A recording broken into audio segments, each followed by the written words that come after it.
তোমার হিন্দু মেয়ে পছন্দ হয়েছে, ঠিক আছে। তোমার ইয়াহুদি পছন্দ হয়েছে, হ্যাঁ ঠিক আছে। এখানে অন্য কি?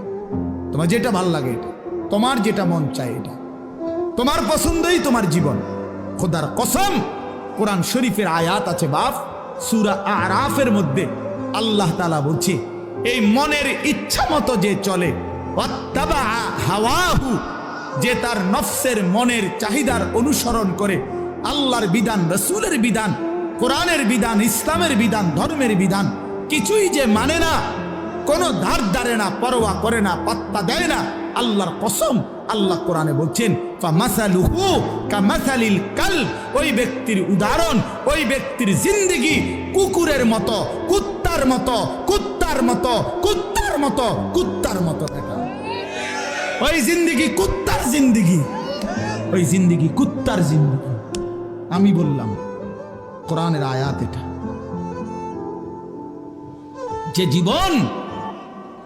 যে জীবন মালিকের